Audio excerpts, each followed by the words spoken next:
Si el ADN fuera una escalera de caracol, los pasos de la escalera son precisamente las bases nitrogenadas. Adenina, timina, guanina, citosina. Adenina, timina, guanina, citosina. Ya, son los pasos de la escalera. Y el pasamano son interacciones covalentes, fosfato desoxirribosa, fosfato desoxirribosa, fosfato desoxirribosa. ¿Correcto? O sea, el pasamano de la escalera, azúcar, fosfato, y los pies, los pasos de la escalera son las bases nitrogenadas que interactúan entre sí por puentes de hidrógeno. Mirando esta imagen de acá, si yo les digo, tengo ADN, le voy a dar calor para desnaturalizarlo. ¿Qué ADN se desnaturaliza más rápido? ¿Qué ADN separa las hebras más rápido? El que es más rico en guanina, citosina o en timina, uracilo. Guanina, citosina o timina, uracilo. Adenina, timina, adenina, perdón. ¿Ese sería? Timina, adenina o guanina, citosina. ¿Timina, adenina? Timina, adenina, no. No.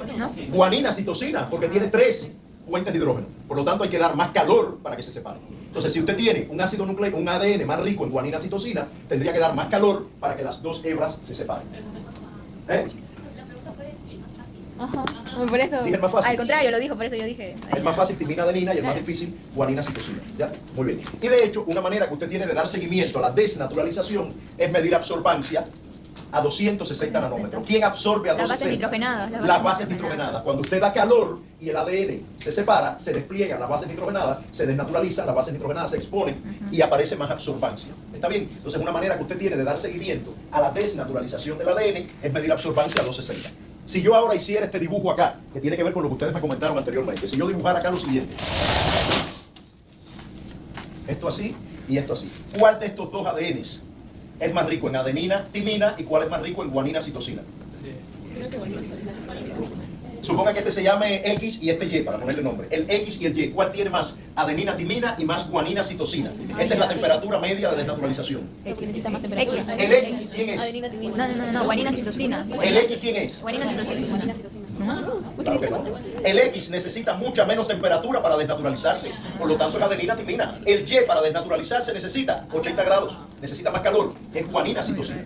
¿Ya? La guanina, citosina, en aquellos tramos del ADN donde hay mucha guanina, citosina, la cantidad de calor que hace falta para desnaturalizar, la cantidad de energía, hablemos así, es mayor. ¿Lograron comprender lo que dije o no? El gráfico, ¿No? el gráfico. En este gráfico hay absorbancia a 260.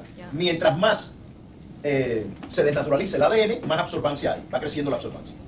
Pero si el ADN, y esta es la temperatura que hace falta para que la mitad del ADN se desnaturalice. Si yo tuviera un ADN cuyo comportamiento fuera así, la temperatura que hace falta para que la mitad se desnaturalice no es 70, es 65. Hace falta menos calor. ¿Dónde hace falta menos calor? ¿En adenina, timina o en guanina, citosina? En adenina, timina. Por eso este es el X. Mientras que guanina, citosina, que tiene 3 enlaces, necesita más calor. De hecho, hace falta, estos números son inventados, 80 grados para que se desnaturalice la mitad del ADN. ¿Está bien? Entonces, este es un procedimiento que se puede utilizar para dar seguimiento a la desnaturalización y que Sofi sabe que lo conocemos del laboratorio, como también conocemos la medición de la relación 260-280. ¿Para qué sirve eso? 280 es aromático. 260-280, ¿para qué lo podemos medir? Para saber qué. Claro, porque aquí se miden bases nitrogenadas y aminoácidos aromáticos, es verdad, pero ¿para qué se usa la evaluación de la relación de absorbancia 260-280? ¿Para qué? ¿Para una histona de repente? ¿Para qué? ¿Para saber qué? ¿Para saber qué? Para saber si después de haber hecho el aislamiento del ADN nos quedamos con él o lo ponemos en el tacho. Porque si cuando usted mide absorbancia a 260, 280, tiene mucho a 260 y poco a 280, el ADN está bueno. Porque tiene mucha absorbancia de bases nitrogenadas. Pero si cuando usted mide la absorbancia a 260, 280, tiene, por ejemplo, el mismo valor de absorbancia a 260 que a 280, esto lo puede tirar al tacho. Porque aquí tiene toneladas de proteína. ¿Bien? O al revés, si tuviera incluso más absorbancia a 280. Esto es una porquería, qué bueno tú eres, te quiero mucho, pero lo que has hecho es una porquería, bótalo. ¿Está bien? Claro. Eso te diría tu jefe en el laboratorio de biología molecular. Si después de gastar un kit en aislar el ADN, tú tienes una absorbancia a 280 mayor que a 260. ¿Bien? Porque a 260 absorben las bases nitrogenadas y a 280 las proteínas. Si tú tienes una absorbancia mayor, esto que les estoy diciendo ya fue objeto de un laboratorio. Que creo que hasta se evaluó en el parcial de laboratorio. Ya, no es nada nuevo que les estoy contando. Ya, muy bien. Pero bueno. Entonces, les decía que esta es la estructura básica de esa doble hélice, pero hay un pequeñito detalle de esas cosas que Dios y Darwin nos regalan para hacernos la vida más complicada, ¿no? Entonces Dios y Darwin, cuando armaron el ADN, dijeron, ay mira, vamos a entretenernos en algo, vamos a poner una hebra con un fosfato libre en un extremo, y la otra hebra tiene el fosfato libre en el otro extremo. Las hebras se mueven de manera antiparalela. Y usted dirá, está bien, ya, eso no tiene nada que ver. Eso es catastrófico para la replicación del ADN. Esto tiene una trascendencia tremenda en lo que sucede en el proceso de replicación que vamos a ver dentro de un momento. Entonces, el primer problema que tiene que resolver la célula para replicar el ADN y poderse dividir es el hecho de que Dios y Darwin le regalaron un ADN muy bonito, pero con hebras que corren en sentido antiparalelo. Y ya verán lo que significa, lo que impacta eso. Y el otro problemita, que no se lo voy a achacar ni siquiera a Dios y a Darwin, no voy a caer en ese plano, es el superenrollamiento del ADN. El superenrollamiento no confundir el superenrollamiento con esto.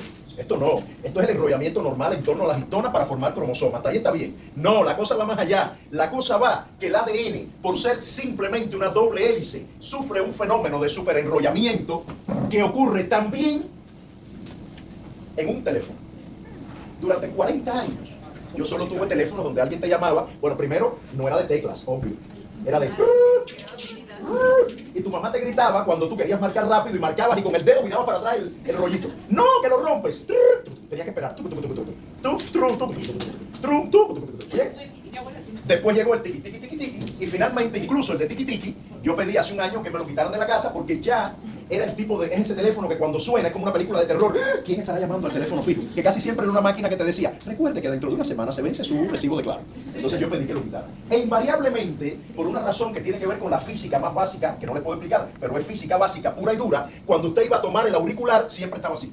Y usted, señor, si yo ayer lo arreglé, yo ayer me tomé el trabajo de estirarlo y ponerlo otra vez en su lugar. No importa, él hace y se superenrolla. Eso mismo hace el ADN, pobrecito. Se superenrolla. Si ustedes toman una liga, no una liga de pelo, sino las ligas que se venden en Tailoy para amarrar los documentos, si ustedes toman esas ligas y le hacen así, le dan vuelta, en sentido contrario, así, cuando usted la liga, la alivia un poquito, hace y se forma un embrollo.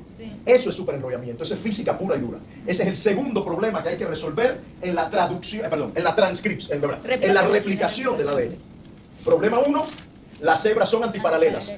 Problema 2, está superenrollado. Y cuando está superenrollado, así no hay Dios que lo replique. Bien, entonces como esos dos problemas están presentes, al momento de replicar el ADN, hay que buscar enzimas que resuelvan esa situación y que la veremos después. Ya para terminar con este tema del ADN, irnos al flujo de información genética, tenemos que hablar un poquitico del código genético. No vamos a meternos muy a profundidad, solo que quede clarísimo, para el que no lo sabe, la mayoría seguro lo sabe, que los nucleótidos se ordenan en forma de codones, que son tripletes, trío, y ese trío codifica un determinado aminoácido, uno y solo un aminoácido, porque el código genético no es ambiguo. Usted no le puede dar la oportunidad al ribosoma de que diga, hay que pondré aquí una valina o un ácido glutámico. Eso el ribosoma no tiene oportunidad de pensarlo. Lo que toca es lo que toca. No hay ambigüedad. Correcto. Sin embargo, el código genético, aunque no es ambiguo, sí es degenerado. ¿Qué significa degenerado? Que hay varios codones que codifican el mismo aminoácido. ¿Y eso qué ventaja tiene? ¿Qué ventaja tiene el hecho de que el código genético sea degenerado? De que de pronto todo esto codifique para leucina. ¿Qué ventaja tiene? De que no falte ninguno, puede ser. De que no falte ninguno. De que no falte ninguno. ¿No dijiste algo que me parece? Te estás acercando. Yo voy a interpretar tus palabras como si hay una mutación que de pronto me cambia una U por una C, la proteína ni se entera. Sigue habiendo leucina. Claro, aquí estamos hablando de ARN mensajero. El código genético se lee en el ARN mensajero. Por eso hay uracilos aquí. Entonces, esto hace muy robusto al código genético. El código genético se puede dar el lujo de que hayan algunas mutaciones que sean silentes. No tiene que haber exactamente la misma secuencia en el gen de la insulina mío y el de Thais o Thais. No tiene que haber exactamente la misma secuencia en el gen. No importa, aunque nuestras insulinas sean idénticas. Porque la secuencia del gen de ella y mío puede darse el lujo de tener estos pequeños cambiecillos que terminan no impactando en la proteína. La proteína sigue siendo la misma. Porque las mutaciones que ocurren, esos cambios, son silentes. Absolutamente silentes. Hay otros cambios que no lo son. Si de pronto cambia esta U del medio por esta C, bueno, ahí invariablemente en vez de una isoleucina habrá una treonina. No queda de otra, ahí habrá un cambio. Y ese cambio podrá ser más o menos dramático en dependencia de dónde estén ubicados estos aminoácidos. Si de pronto están en un sitio muy importante para la función de la proteína, de pronto en el centro activo de una enzima o en el sitio de unión a un receptor, pues evidentemente será catastrófico. Pero a lo mejor están en una posición no tan complicada y no genera un cambio muy grande. Aunque hay algunos cambios puntuales muy dramáticos. Porque la anemia drepanocítica, de la que creo que alguien aquí tiene que hablar en su exposición final, la anemia drepanocítica es el cambio de una valina por un ácido glutámico, un aminoácido, y eso es catastrófico. Pero es que imagínate, me estás cambiando una valina, que es un aminoácido alifático, por un ácido glutámico, papá. Las diferencias son abismales. Vaya, fuerte, eso está fuerte, ¿está bien? No es que me cambies un ácido glutámico por un ácido aspartico, que tú, bueno, más o menos. Ah, no, una valina por un ácido glutámico, está fuerte, está duro. Ahí el cambio es muy importante y trasciende muchísimo a la estructura y función de la hemoglobina. Sin embargo, por una parte, insisto, están las mutaciones silentes, que nadie se da cuenta de ellas. Están estas mutaciones que dependen mucho de dónde están los aminoácidos, pero sí hay una mutación que puede ser catastrófica en términos de categoría de nivel de catastroficidad. Imagínense que usted cambie esta citosina por esta adenina y usted de pronto tenga algo que se llama codón de parada. ¿Qué son los codones de parada? ¿Alguien sabe? Ponen el fin de la replicación. Fin. Donde el ribosoma dice, se acabó la proteína. Entonces, de pronto, este cambio, imagínense que usted tenga una proteína de 300 aminoácidos y haya una mutación en el ADN que luego llega al ARN mensajero obvio y que termina, o que implica la aparición de un codón de parada en el aminoácido 200. A mí me da tremenda pena, pero cuando el ribosoma llega al 200 dice, aquí esto se terminó. No, que faltan 100 más. Mira, yo no puedo tomar decisiones. Vayan a ver al rector, primero al coordinador de la asignatura, al rector, al decano, a no sé qué quieran ver. Yo como ribosoma les estoy diciendo que en el 200 paré. No, que mira, que mi mamá, que traigo al abogado, en el 200 paré, porque el 200 tiene un codón de parada, me da tremenda pena. Y usted tendrá que vivir el resto de su vida con una malformación congénita, una enfermedad congénita innata o lo que sea, porque su proteína terminó en el aminoácido 200 y con tremenda pena le tengo que decir que no puedo hacer nada por usted. ¿Está bien? Eso es una catástrofe desde el punto de vista genético, porque aparece un codón de parada que trunca la síntesis de la proteína. Y hay muchas enfermedades que son el resultado de la presencia de codones de parada que frenan el proceso de traducción. ¿Está bien? Ah, por cierto, y nos faltó mencionar un codón que todo el mundo conoce, este codón de iniciación que codifica para metionina y que hace que todas las proteínas, al momento de iniciar la traducción, comiencen con metionina si son eucariotas o formilmetionina si son procariotas. Obvio, después esa metionina se puede ir, porque hay eventos posttraduccionales que pueden sacar la metionina. No quiere decir que todas las proteínas tengan que empezar con metionina. ¿Está bien? Muy bien. Entonces el código genético es la manera en que se codifica la información que está en el ADN por codones. Es un código degenerado, pero no es ambiguo. Y el hecho de no ser ambiguo, el hecho de ser degenerado le confiere mucha robustez al código genético porque permite que hayan mutaciones silentes. ¿Está bien? Y bueno, están los codones estos especiales de parada y de iniciación. Correcto, listo. Hasta aquí lo que les quería contar de cuestiones generales asociadas a los ácidos relacionados con ácidos nucleicos. Estructura general del ADN, los tipos de ARN, incluso le hicimos una parte a los microARN como parte de los fenómenos epigenéticos, hablamos un poquito de cáncer, después hablaremos un poquito más del tema. Hablamos entonces de esta cuestión peculiar que tiene el ADN, de que las hebras se mueven en sentido antiparalelo y además de que el ADN tiene un superenrollamiento, que son dos cuestiones que hay que resolver en la replicación, que es lo que veremos a continuación. ¿Está bien? Entonces, no sé si tienen alguna duda, algo que quieran preguntar. Son las 1:05. Vamos a tomar un receso cortico hasta las 1:06. No, cortico hasta las 1:10, no más, porque hay un seminario que tenemos que cumplir y que puede ser muy largo. Y en ese interín voy a aprovechar para pasar la asistencia. Así que ni se me muevan de ahí. Se iba a quedar con una copia del material genético de la mamá. Eso quedó desechado. La segunda opción era una replicación dispersiva. Y es que la mamá le daba pedacitos del ADN nuevo y viejo a cada una de las hijas. Eso quedó eliminado. Y lo que propusieron Watson y Crick, que saben que fueron los que se ganaron el premio Nobel por describir la estructura del ADN, lo que ellos propusieron al final fue lo que de verdad ocurrió, demostrado, y eso lo pueden ver en este video, por un experimento de Messelson y Stan en el año 1958, donde demuestran que la replicación es semiconservativa. Significa que la mamá no tiene hijas predilectas. A cada hija le da una hebra de su ADN y cada hija forma una hebra nueva. Bueno, digo cada hija, lo forma la mamá, pero bueno, hablando metafóricamente, cada hija forma su hebrita nueva. Una mamá, la mamá le da una vieja a cada una y luego cada hija forma su propia hebra nueva. Bien, es semiconservativo. Ahora, ¿cómo ocurre la replicación del ADN? Estas son las enzimas que participan en el proceso y después vamos a ver un video que cuenta cómo es el proceso. Primera enzima importante, topoisomerasa o girasas. Esas enzimas se encargan precisamente de hacer lo que hacía yo con el teléfono, de eliminar la torsión del ADN, ¿ya? De relajar el ADN. ¿De qué manera la topoisomerasa lo relaja? Miren de qué manera tan simple. Si ustedes toman esas ligas que yo digo y le dan vueltas y la sueltan un poquitico, hace y se tuercen, ¿verdad? Si usted toma una tijera y en cualquier lugar de la liga la corta, hace y se relajó la liga. Eso hace la topoisomerasa. La topoisomerasa está en el ADN, que está súper enrollado, y ella tiene el valor, porque hay que tener valor para hacerlo, de tomar una tijera y hacerle así al ADN, tic, y picarlo. Y el ADN, cuando usted lo pica, en el enlace fosfato-azúcar, el enlace covalente, el ADN hace y se relajó. Y ella lo mantiene aguantadito, porque después que se relaja, tiene que volverlo a unir, porque si no es catastrófico, obviamente. Tiene que volverlo a unir. Pero se da el valor de decir, déjame, esto es mío, yo lo pico. ¡Tac! Se desenrolló, no se pierde la doble hélice. Lo que hace es que se relaja la torsión, el superenrollamiento. ¿Bien? Entonces la topoisomerasa relaja el superenrollamiento. Y a partir de ahí, viene una enzima que se llama helicasa, que la helicasa lo que hace es que agarra las dos hebras y las separa. Y cuando las separa, ¿qué tipo de enlaces Puente de hidrógeno, rompe la puente de helicasa? hidrógeno, Puentes de hidrógeno. Ahí no se rompen enlaces covalentes, como si hace la topoisomerasa, que con una tijera se trae y corta el enlace covalente fosfato azúcar. La helicasa no. La helicasa rompe el puente de hidrógeno y separa las dos hebras y se forma algo que se llama burbuja de replicación. Pero como las dos hebras del ADN siempre han estado juntas, ellas empiezan, no, yo quiero a mi hermana, únenme a mi hermana. Entonces, para que no se unan, le traen una proteína estabilizadora de simple hebra que las mantiene separadas. Y cuando está hecha la burbuja de replicación y las dos hebras están separadas, llega la reina de la replicación del ADN. ¿Que quién es? La ADN polimerasa. Que la vamos a llamar ADN polimerasa con fines de simplificar. Pero hay varias ADN polimerasa. Pero aquí le vamos a llamar ADN polimerasa. ¿Está bien? Entonces la ADN polimerasa llega y dice, voy a sintetizar ADN. Voy a usar la hebra, las dos hebras, perdón, y voy a poner nucleótidos complementarios en cada uno de los nucleótidos que tiene la hebra del ADN. Pero ella, que se cree la mejor, realmente solita no puede trabajar. El problema es que la ADN polimerasa sola no puede poner nucleótidos desde cero. No puede. Necesita tener primero un cebador, un pedacito de ácido nucleico para poner nucleótidos. Y ese pedacito lo construye la ARN primasa, que aunque no lo crean, lo que arma es un pedacito de ARN en el ADN. O sea, coloca ARN de manera transitoria para que la ADN polimerasa pueda empezar a poner nucleótidos que sean complementarios con cada una de las hebras. ¿Está bien? Y luego hay una ligasa que se encarga de unir los gaps. ¿Por qué? Porque cuando usted quita todos esos cebadores y además cuando ocurre algo que les voy a contar después, que no se los he contado, y que el video lo va a mostrar, pues se van a crear gaps, como los gaps que les conté que pasan en el metro de Londres, ¿recuerdan? Mind the gap. Mind the gap. Aquí pasa igual. El ADN empieza, mind the gap, porque se llena de huequitos. Mind the gap. Y hay una ADN ligasa que une los gaps, cubre los huequitos para que el ADN no tenga pedacitos sin nucleótidos. ¿Está bien? Entonces en el próximo video vamos a ver cómo ocurre la replicación. El video está en español, pero se oye feo, aunque está en español, pero las imágenes son muy buenas.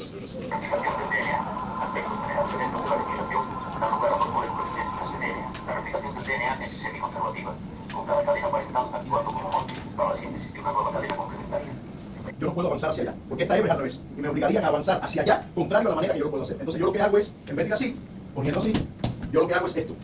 Yo nada más puedo caminar para allá, ¿no? Para atrás, pero tengo que irme para allá. ¿Ya? Entonces yo lo que hago es, me ponen el cebador, aquí, yo hago así para donde yo puedo caminar, voy poniendo, y después me ponen más cebador allá adelante. Yo vengo para acá y voy poniendo, y me ponen más cebador allá. Y yo sigo, yo camino para donde yo camino, yo solo camino para atrás, pero a la larga estoy yendo hacia adelante, ¿sí o no? Sí. ¿Ya? Y esos pedacitos se llaman fragmentos de WhatsApp. ¿Está bien? Entonces, una de las hebras se sintetiza continua y la otra por pedacitos. Realmente no es la hebra completa. Cuando usted tiene la horquilla, la mitad de la horquilla se sintetiza de manera directa y la otra mitad a saltos. Y ocurre lo contrario en la otra parte de la horquilla. Esta directa y esta a saltos. ¿Ya? Pero en cualquier caso, todo tiene como origen, el problema se origina porque las hebras tienen un sentido antiparalelo. Y la pobre ADN polimerasa solo se puede mover en una dirección. ¿Está bien?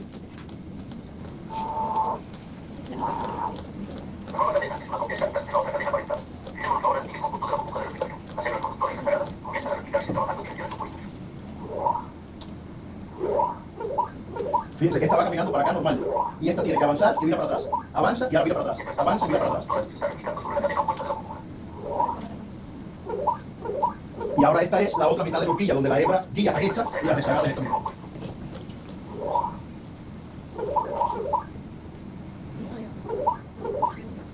Ahora, una segunda línea polimerasa añade de sus nucleótidos, cambiando los fragmentos de ARN por DNA. Finalmente, una ligasa sella la unión de los fragmentos de DNA. Ahora, veamos la burbuja de replicación completa en acción.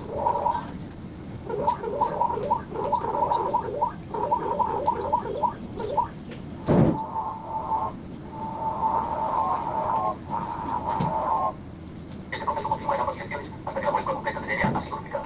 Hay múltiples burbujas de replicación a lo largo de la molécula de DNA. La burbuja continúa creciendo hasta que llega a la múltiple. Ahora tenemos dos moléculas completas de DNA.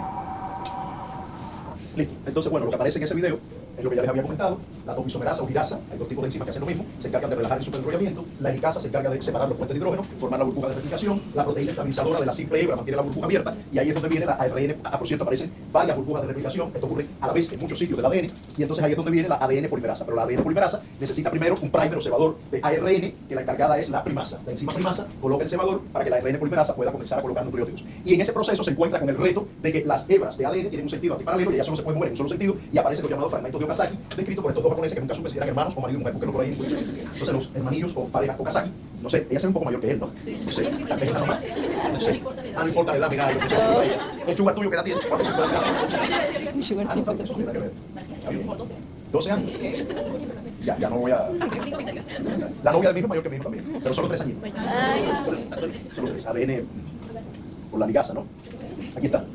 Se abre la hebra, se coloca un primer de ARN, la ADN polimerasa coloca la secuencia de ADN en sentido directo, digamos, desde la mitad de la horquilla de replicación, de la burbuja, perdón, y en el otro sentido la tiene que hacer en forma de saltos. Se forman los fragmentos de Okazaki, se resuelve la ARN, se convierte en ADN, por una ADN polimerasa, otra, y las ligasas sellan los pedacitos que quedan en el fragmento de Okazaki, y terminó la replicación del ADN.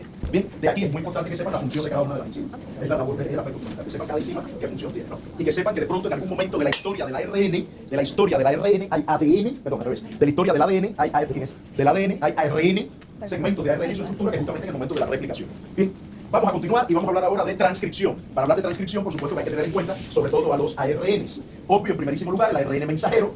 Todos tienen una sola cadena, pero pueden adoptar algún nivel de estructura secundaria. Incluso el ARN mensajero, por momento, puede transitar por determinado nivel de complementariedad entre las bases, aunque al final, en una única hebra, tenemos el ARN de transferencia, que ya sabemos que es el más peculiar de todos, que sí tiene una estructura secundaria estable, que es la que llaman hoja de trébol, aquellos que tienen mucha imaginación. Yo, por supuesto, soy incapaz de ver una hoja de trébol aquí, pero parece que sí. Y los microARN de las que ya hemos conversado. Entonces, en detalle, el ARN mensajero es el ARN menos abundante. El 5% del ARN en una célula es mensajero. Sin embargo, es el más grande de todos. ¿De qué depende el tamaño del ARN mensajero? ¿De qué depende? Cantidad de nucleótidos. ¿De la cantidad de qué? De nucleótidos. Claro, la cantidad de bases. De bases nitrogenadas. ¿De la cantidad de qué? ¿De la cantidad de qué? De la cantidad de aminoácidos que va a tener la proteína que él codifica. Si él codifica una proteína de 1000 aminoácidos, él va a tener mínimo 3000 nucleótidos. Claro. Mínimo.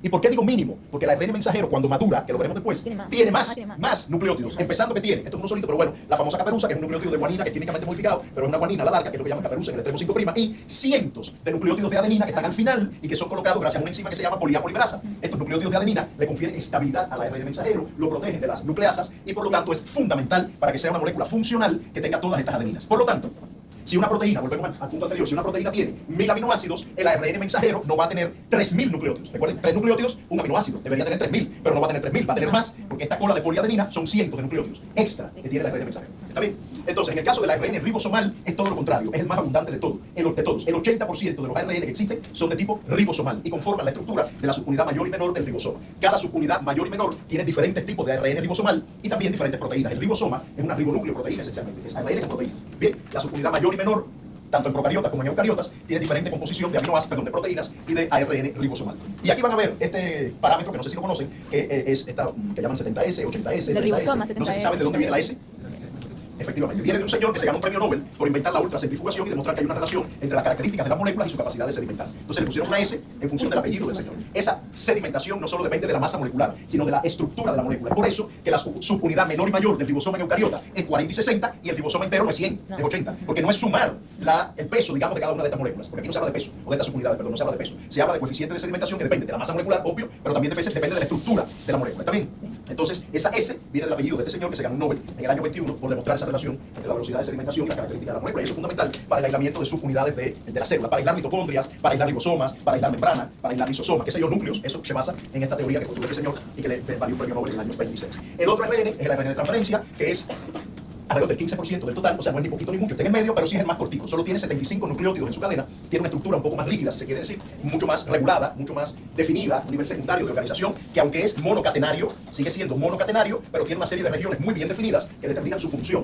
Las más significativas que voy a destacar son estas dos. Tiene una región que se llama extremo aceptor de aminoácido, que siempre tiene un nucleótido de adenina, y que en el hidroxilo de la ribosa pues se va a unir el aminoácido que la ARN de transferencia va a llevar al ribosoma. Después veremos cómo ocurre el proceso. ¿Está bien? Sitio aceptor, o sea, si yo soy el ARN de transferencia, en esta posición, en este sitio aceptor, tendré un aminoácido ya que llevaría al ribosoma. ¿De qué depende el aminoácido que yo tengo en el sitio aceptor? ¿Puedo tener cualquier aminoácido en el sitio aceptor?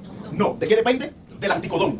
del triplete que tiene en el loop de anticodón que complementa con el codón del ARN mensajero. Entonces, cada ARN de transferencia tendrá un determinado aminoácido en dependencia de cuál es el anticodón. Porque él tiene que dejar en el ribosoma el aminoácido correcto. Si él trae el aminoácido que le da la gana, es un desastre. Y la proteína que se sintetiza es cualquier cosa, no es la proteína que necesitamos. ¿Está bien? Entonces, sí, eso lo vas a ver después en un videito que yo tengo aquí. Ya. Pero ese es el SIP, eso a lo que te refieres, el lugar donde llega el ARN de transferencia, que tenga su unidad mayor de ribosoma. Lo voy a ver después. Bien, entonces, otra característica que tiene el ARN de transferencia es que tiene algunos nucleótidos diferentes de lo normal. O sea, tienen algunas modificaciones químicas de esos nucleótidos. Y esos nucleótidos también participan en asegurar esta estructura en estos loops que tiene el ARN. No vamos a entrar en detalle de los nucleótidos, que después hay una imagen más adelante donde sí se ven esos nucleótidos alterados. Bueno, esta es la comparación de ADN con ARN, no vamos a entrar en detalle, lo pueden estudiar después. Y ahora sí, vamos a ver el fenómeno de transcripción. Bien, en donde están participando esencialmente el ARN mensajero, porque el de transferencia y el ribosomal es para la traducción. Para la transcripción nos interesa el ARN mensajero. Ahora viene la primera y más importante de las preguntas, porque es lo que marca la diferencia entre la replicación y la transcripción. En la replicación, escúchenme, ¿qué parte del ADN se replica?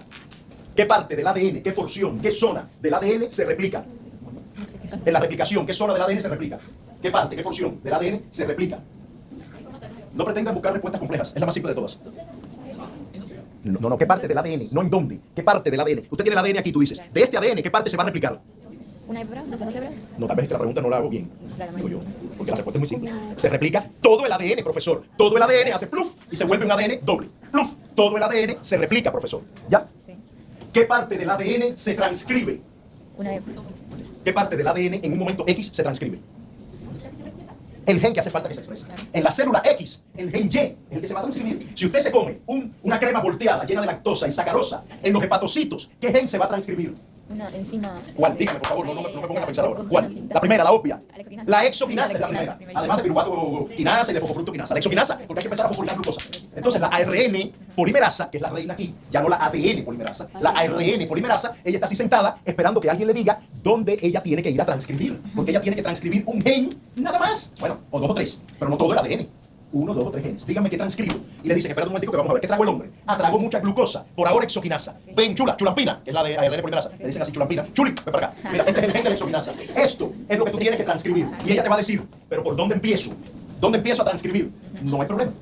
Todos los genes tienen un promotor, que es una zona que está delante del gen, que le dice a la ARN polimerasa, ubícate aquí. Y dentro de 10 nucleótidos tú empiezas a transcribir de ahí para allá. ¿Está bien? Entonces el promotor le marca a la ARN polimerasa dónde tiene que empezar a transcribir. Pero, volvemos al punto, todos los genes tienen promotores. Y la ARN polimerasa dice, pero por fin, ¿dónde es? Y ese que le dice, chulampina, ven para acá, es un factor de transcripción. ¿Qué es un factor de transcripción? Muy fácil. Usted se come el dulce, la glucosa llega a la sangre, ¿qué hormona se produce? Insulina. La insulina interactúa con su receptor y el receptor de insulina, que está en la membrana de la célula, manda un mensaje al núcleo celular. Y cuando llega al núcleo, hay una molécula que es un factor de transcripción que se ubica en el promotor de la exoquinasa. Y este factor es el que dice, chulampina, ARN polimerasa, venga para acá, se ubica aquí y empieza a transcribir de aquí para adelante. Transcribe, hasta que se acabe el gen.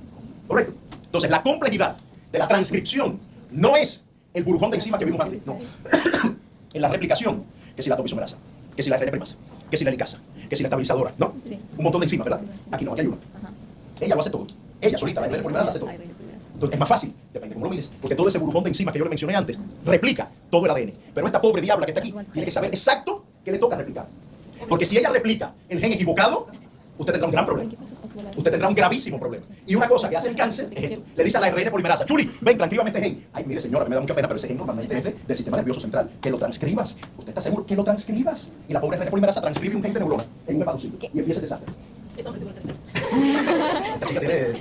Los problemas tuyos son de niña o de toda la vida. Vaya, de joven. Así ya. Entonces, me sacó de base, yo que estaba tan motivado. El hepatocito, ¿verdad? Ah, ustedes saben, imagínense que dentro de las cosas que ocurren en cáncer es que aparecen lo que se llama antígenos oncofetales. ¿Qué es un antígeno oncofetal? Es un antígeno que normalmente se expresa en la etapa embrionaria y que de pronto está presente en una célula neoplásica. Volvemos a lo mismo. Un hombre, como dice ella, que lo engaña y le dice, Chuli, claro, como yo decía chulampina, pero tú dices, hombre, Chuli, ven acá, transcríbeme este gen. Ay, pero, señor, para estar en línea, señor, pero ese gen es de la 3ª semana de embarazo de la señorita. No tiene nada que ver con lo que estamos, esto es una célula diferenciada. Oiga, que usted hace lo que yo le digo, usted como algunos jefes dicen, usted transcribe este gen. Usted transcriba esto y ahí viene la célula neoplásica con un gen oncofetal, ¿ya? Con una oncoproteína fetal, ¿ya? Que permite distinguir esa célula de una célula normal, obviamente. Porque de pronto tiene proteínas que no son normales para ese tejido.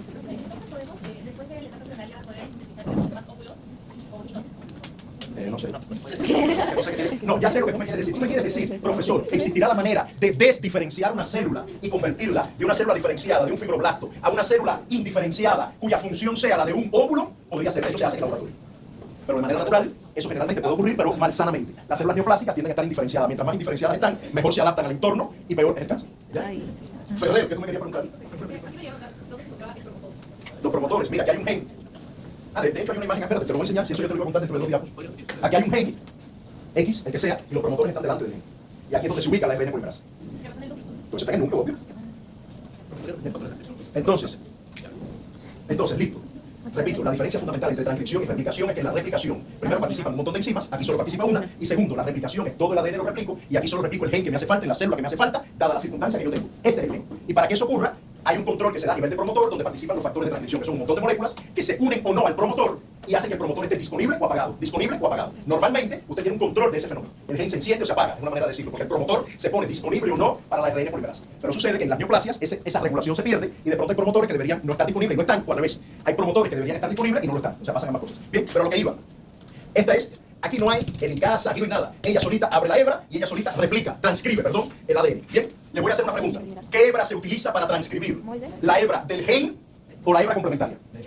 ¿La del gen o la complementaria?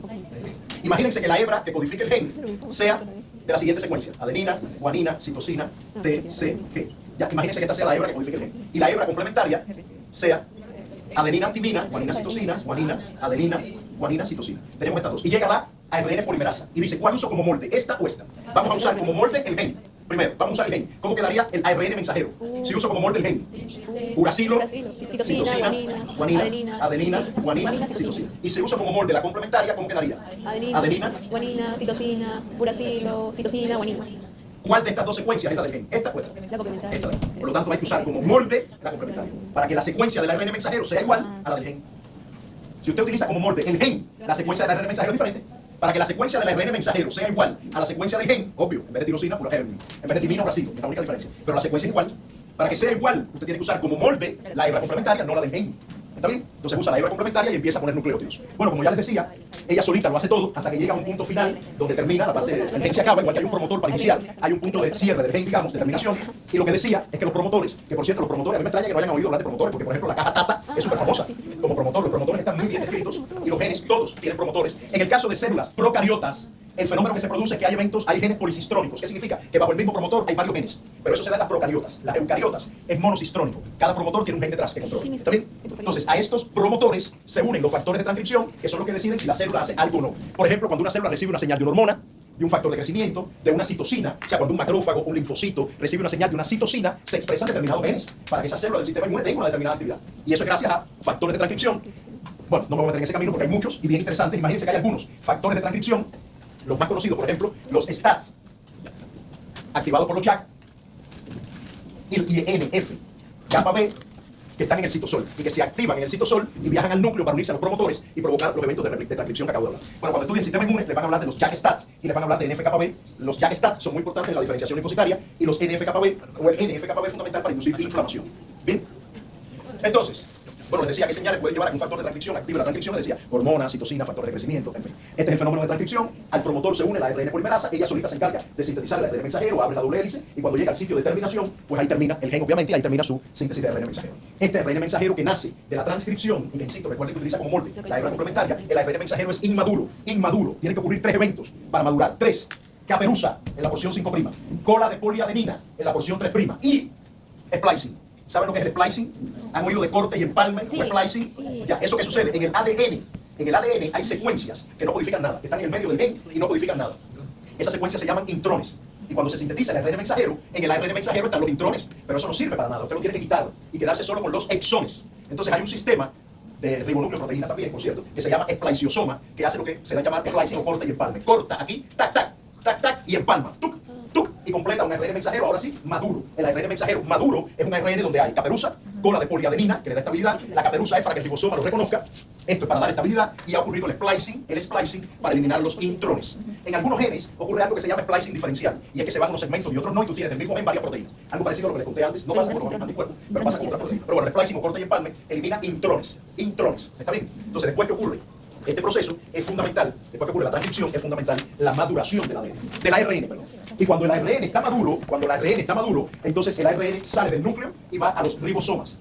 Y en los ribosomas, primero se une, escúchenme, se une la subunidad menor del ribosoma, se une al ARN mensajero, eso es una señal para que se una la subunidad mayor y empieza la elongación. ¿Qué cosa es esto que aparece aquí en el ribosoma? ¿Qué será? Ah, la cadena la cadena de polipeptídica. proteínas. Ajá. Bien, llega el momento que ya no hay más proteínas. ¿Cómo el ribosoma sabe que se acabó la Codón de proteína? paro, por uno de los tres codones de paro. Codón de parada o codón de terminación. Ajá. Cuando llega el codón de parada, se libera la proteína y el ribosoma se desensambla y el ARN mensajero se va. Y ya ocurrió la síntesis de proteína. O sea, hay un proceso de iniciación donde se ensambla el ribosoma, un proceso de elongación, que es donde llega el ARN de transferencia a la región A y B, a la región P, que lo vas a ver, a la región A, que aceptor, lo veremos después. ¿Cuál es tu apellido? Paco. Tú no eres Paco, Paco eres tú, ¿no? ¿Cuál es tu apellido? Morales, Morante. Bien, Morante. Eso que tú me preguntabas hace un rato ocurre justo aquí. Para que ocurra la elongación, tienen que llegar los ARN de transferencia, lo vas a ver en un video, y llegan a una zona específica de la subunidad mayor del ribosoma que se llama sitio aceptor, donde llega el ARN de transferencia que trae el aminoácido. ¿Ya? Y va dejando el aminoácido correcto en la medida que va acercándose al ribosoma y va creciendo la proteína. Cuando la proteína es liberada, pueden pasar mil cosas. De pronto pueden haber cambios post-traduccionales. Se puede llenar de azúcares, si es una glicoproteína, por ejemplo. Puede haber la necesidad de que haya una chaperona. ¿Para qué haría falta una chaperona? Para corregir el plegamiento. Para ayudar al plegamiento nativo, por ejemplo. O sea, después que la proteína sale del ribosoma, ocurren un montón de cosas. Puede unirse también a lípidos. ¿Para qué una proteína podrá unirse a lípidos? Porque Membrana. podrá unirse a lípidos Para formar membrana. para formar parte de la membrana. Ser proteínas integrales de membrana, en ocasiones necesita estar estabilizada por lípidos. Todos esos son eventos post-traduccionales. Post-traduccionales. Después que ocurre la biosíntesis de proteína. ¿Está bien? Y en este sentido hay que recalcar, y ya con esto termino para ir al video final, recalcar el valor del ARN de transferencia. El ARN de transferencia que tiene el sitio aceptor, donde se el sitio de unión al aminoácido, que siempre tiene un nucleótido de adenina en el extremo, ahí se une el aminoácido. ¿Y qué aminoácido se une? Cualquiera, no. Un aminoácido que sea coherente con el sitio anticodón. ¿Ya? Y este ARN de transferencia que tiene un aminoácido aquí arribita, viaja al ribosoma, donde está el ARN mensajero, y aquí es donde ahora, Paco, dame el piececito tuyo, ahí es donde el ARN de transferencia hace así, y dice, calza el mismo pie que yo, para que ustedes vean, calza el mismo pie. Por lo tanto, ese codón es compatible con mi anticodón, y yo le dejo mi aminoácido, para que se sintetice la proteína. Si cuando yo hago así, no hay macheo entre codón y anticodón, me retiro y le doy paso a otro ARN de transferencia. Yo no puedo descargar mi aminoácido aquí, porque se sintetiza una proteína que es una porquería. ¿Está bien? Tiene que haber una complementariedad en ese sentido. Miren, esto es lo que les decía de los nucleótidos que son, a ver, de la base nitrogenada, perdón, metilinosina, ribotimina, pseudouridina, dihidrouridina, o sea, el ARN de transferencia, además de tener loops muy bien identificados y una estructura secundaria estable, tiene nucleótidos con bases nitrogenadas químicamente modificadas. Es una cosa un poco rara, ese ARN de transferencia. ¿Está bien? Y decía que aquí en el sitio aceptor, o en el sitio de unión del aminoácido, es donde se coloca el aminoácido. Este hidroxilo, ¿a qué parte del nucleótido ustedes creen que pertenezca? Ah, el de la ribosa. Al azúcar. Azúcar. Este hidroxilo no es de la base nitrogenada, aunque no parezca. Es de la ribosa, puede estar en el carbono 2 o 3 de la ribosa, en el 2 o en el 3. Bien, ¿cómo ocurre la complementación, digamos, la unión estable del ARN de transferencia con el aminoácido? De esta manera. Hay una enzima que se llama aminoacil ARN de transferencia sintetasa, que es la que decide qué aminoácido le toca a qué ARN de transferencia. Por lo tanto, ¿cuántas enzimas de este tipo ustedes creen que haya? Muchos, un montón. Pero muchas, ¿cuántas son? ¿Millones? ¿Cuántas son? ¿Cuántas ustedes creen que sea? ¿Cuántas? ¿20? Si hay 20 aminoácidos que forman proteínas nada más, hay 20 aminoácidos ARN de transferencia. Ellas leen el anticodón y cuando leen el anticodón dicen a este ARN de transferencia le toca palina, a este leucina, a este fenilalanina, a este tirosina, a este cisteína. Cada enzima identifica un anticodón y coloca un aminoácido diferente. Entonces hay 20 aminoácidos ARN de transferencia sintetasas. Una para cada aminoácido, que corresponde con el anticodón. ¿Está bien? ¿Cómo ocurre este proceso? Bueno, lo primero que hace la enzima, imagínense que este es el aminoácido, grupo amino, grupo carboxilo, cadena R. ¿Recuerdan? De la clase número 2. ¿Verdad? Lo primero que hace es que le retira el hidroxilo y le coloca un AMP. Ya hemos visto UTP activando, CTP activando. Bueno, aquí activa AMP. Bien. Coloca un AMP. Aquí donde está este carbono, le retira el hidroxilo y coloca un AMP. Hasta ahí no hay problema. Lo que pasa es que como siempre sucede con la activación, siempre pasa lo mismo. Te puse el AMP y ahora ¿qué hago? Te lo quito. Y cuando le quito el AMP, este carbono ya no tiene el hidroxilo y por lo tanto se queda como un perrito en celo. Que está loco por meterle a cualquier el perrito en celo. ¿Y aquí, a dónde se engancha? Al hidroxilo del sitio, ¿qué pasó? De la ARN de transferencia. Bien, el perrito en celo se une aquí. Y cuando se une aquí, ya se formó el aminoácido ARN de transferencia. Bien, esencialmente lo que ocurre es eso. Se activa el aminoácido para que sea reactivo ese carbono y se una de manera estable por un enlace covalente al grupo hidroxilo del carbono 2 o 3 de la ribosa, que está en el último de los nucleótidos. Un nucleótido con adenina, que es este nucleótido de acá. ¿Ven? Aquí es donde se une el aminoácido. ¿Correcto? Y este aminoácido ARN de transferencia con el anticodón va tocando codones. Tic, tic, tic, tic. Y el codón que le cuadre, ahí deposita su aminoácido. Bien. Todo esto que les he contado está muy bien descrito en este video, que les voy a poner que es lo último de la clase. Funciona. La proteína está construida en los genes. La ADN contiene genes. Un gen, la cadena continua de nucleótidos, contiene una región que codifica para una molécula de ARN. Dicha región comienza con un promotor y finaliza en una región de terminación. Los genes también contienen secuencias regulatorias que pueden encontrarse cerca del promotor o en una localización vital. Para los genes, el ARN codificado es utilizado para sintetizar una proteína mediante un proceso denominado expresión génica. Para los genes, la expresión puede ser dividida en dos procesos, la transcripción y la traducción. En la expresión completa de la transcripción ocurre en el núcleo, en donde el ADN es utilizado como un molde para sintetizar un ARN mensajero. La clase sobre ácidos nucleicos y flujo de información genética. ¿Está bien? En esta clase hemos de una manera veloz contado lo que tiene que ver con estructura de ARN, ADN y lo que tiene que ver con replicación, transcripción y traducción. Sobre traducción hay un seminario, pero el equipo encargado de ese seminario ya acordé que lo que va a hacer es enviarme un PowerPoint, por eso yo hablé de traducción de lo básico, porque me va a enviar un PowerPoint con información, porque sería el mismo día del examen de la semana que viene. Entonces no vamos a tener a la misma vez un examen y vamos a tener un seminario y vamos a tener una clase, imposible. ¿Está bien? Entonces, este es el contenido. Este contenido se evalúa la semana que viene, al igual que lo que vamos a ver la semana que viene, que es algo muy cortico, muy cortico. De hecho, la clase de la semana que viene tiene como 10, 15 días, una cosa así, muy corta, muy concreta. ¿Está bien? Y por supuesto hay mucha información también contenida en la clase de biosíntesis de lípidos, que recuerden que eso también va al examen de la semana que viene. Correcto. Ese examen de la semana que viene va a ser un examen peculiar, porque no solo es virtual, sino que yo lo voy a hacer por grupos. O sea, yo voy a hacer ingresar a un grupo de alumnos que van a tener acceso a un determinado examen, y de ahí otro grupo de alumnos que van a tener acceso a otro examen, y así. ¿Está bien? Por lo tanto, hay que terminar lo antes posible, porque cada uno de esos grupos tendrá 20, 25 minutos para hacer su examen. ¿Está bien? Al final creo que voy a poner solo 5 preguntas, no más. Porque si pongo demasiadas preguntas se me complica un poco esa estrategia que quiero utilizar. Ya veremos. Ya veremos. Déjenme ver. Desde la clase de biosíntesis. En esa clase hubo un seminario de omegas, que también va al examen, omega 3 y 6. Lo fundamental, que son ácidos grasos poliinsaturados, que los omega 3 son más bien antiinflamatorios, el 6 proinflamatorio, que son los precursores de leucotrienos, prostaglandinas, trombosanos, o sea, por ahí va la cosa, como sucedió con los glucosaminoglicanos, que la pregunta era, tic, una bobería, tic, ya, algo parecido a eso. Bien, entonces, eso es lo que va al examen de la próxima semana. Bien, entonces, lo otro importante es que todas aquellas personas que se han retirado o que no vienen hace mucho tiempo no van a tener acceso al examen, porque históricamente ha pasado, cuando esto se hacía en la casa, que había un alumno que ya estaba retirado o más que retirado, que no venía, pero estaba en el sistema y accede al examen, saca 0, porque le da igual, pero ya se sabe las preguntas del examen y las manda por WhatsApp. Pepito, María, Juanito, Alberto, Pedro, María, aquí está la pregunta. Entonces yo puedo controlar quién accede o no al sistema. Y solo van a acceder los alumnos que están viniendo, porque hay alumnos que no vienen hace 3 meses y siguen ahí. No entiendo por qué. ¿Ven? Entonces esos alumnos hay que sacarlos del sistema. Muy bien, o sea, sacarlos de la plataforma. El sistema, hay que sacarlo del sistema. Hay que sacarlo del De la plataforma. Déjenme confirmar la asistencia. Un segundo, ahora tenemos un tiempo para Brigada, Contreras, Ferrus, Ornay, Peña, Vargas Montero. Por ejemplo, Vargas Montero, yo no la veo hace 2 meses. No sé, un mes. Hace 2 meses no veo a Vargas Montero. Sigue ahí. David, la asistencia, ¿no?